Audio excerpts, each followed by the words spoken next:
Mozart komponierte einige der beliebtesten Opern des Opernrepertoires. Aber was ist eigentlich Mozarts letzte Oper? Diese Frage sollte relativ einfach zu beantworten sein, aber es herrscht Uneinigkeit darüber.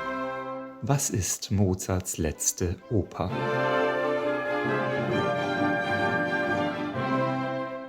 Es gibt zwei Werke, die um den Titel Mozarts letzte Oper streiten: die Zauberflöte und La Clemenza di Tito. Die Zauberflöte ist eine fantastische und fantasievolle Oper. Die Königin der Nacht gibt einem Prinzen die Zauberflöte, damit er ihre Tochter befreit. La Clemenza di Tito hingegen behandelt ein historisches Thema, nämlich den römischen Kaiser Titus und die Intrigen, ihn vom Thron zu stürzen. Da der Titel La Clemenza di Tito recht lange ist, wird er im weiteren Verlauf des Videos zu Tito abgekürzt. Bevor wir uns der Frage nach Mozarts letzter Oper widmen, noch kurz zum Begriff Oper selbst. Es gibt eine Reihe von spezifischeren Gattungsbezeichnungen, die aber allesamt unter dem Begriff Oper subsumiert werden können.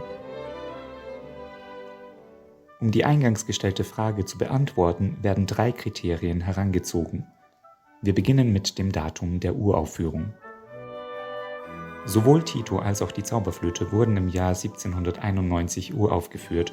Tito am 6. September zur Krönung von Leopold II. Zum böhmischen König in Prag, die Zauberflöte am 30. September im Freihaustheater auf der Wieden in Wien. Die Zauberflöte wurde also mehrere Wochen nach Tito uraufgeführt. Ein Punkt für die Zauberflöte. Aber ist das Datum der Uraufführung tatsächlich die beste Methode, das letzte Werk eines Künstlers zu bezeichnen? Widmen wir uns einem anderen berühmten Komponisten, nämlich Richard Wagner.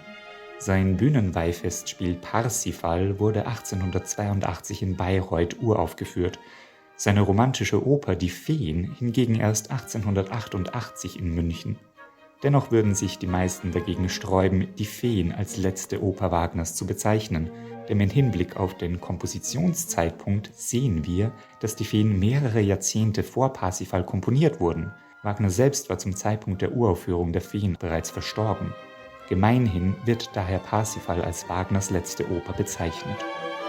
Widmen wir uns also dem Kompositionszeitpunkt von Mozarts Opern. Dafür können wir das sogenannte Köchel-Verzeichnis zu Rate ziehen. Ludwig Ritter von Köchel veröffentlichte 1862 sein chronologisch-thematisches Verzeichnis sämtlicher Tonwerke Wolfgang Amadeus Mozarts.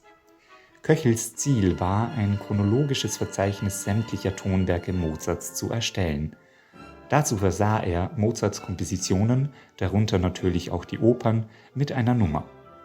Je höher die Nummer, desto später das Werk. Die Oper Bastien trägt beispielsweise die Nummer 50 im Köchel-Verzeichnis, beziehungsweise die Nummer 46b, denn das Verzeichnis wurde später auch immer wieder aktualisiert und an den Forschungsstand angepasst. Unsere 2 Opern befinden sich beide im Köchel-Verzeichnis. Die Zauberflöte mit Nummer 620 und Tito mit Nummer 621. Da im Köchel-Verzeichnis gilt, je höher die Nummer, desto später das Werk, geht der Punkt an Tito.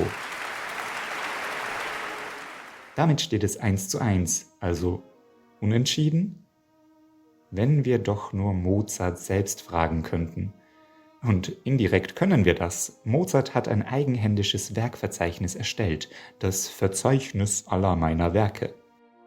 In diesem Verzeichnis trug Mozart auf der einen Seite Datum und Titel der Werke ein, auf der anderen Seite die dazugehörigen ersten Takte der Musik. Für das Jahr 1791 gibt er im Juli die Zauberflöte an. Den Tito datiert er mit dem 5. September.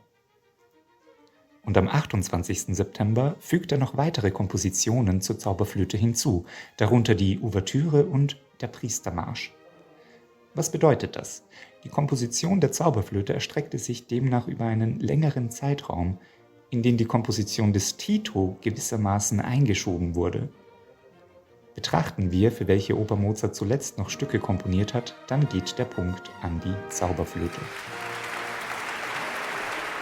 Je nachdem, welches Kriterium angesetzt wird, ist es also möglich, sowohl Tito als auch die Zauberflöte als Mozarts letzte Oper zu bezeichnen.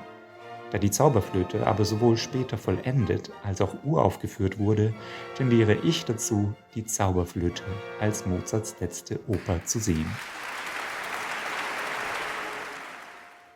Letztlich ist es aber egal, denn Mozarts Musik ist wunderbar, unabhängig davon, wie die Werke chronologisch einzuordnen sind.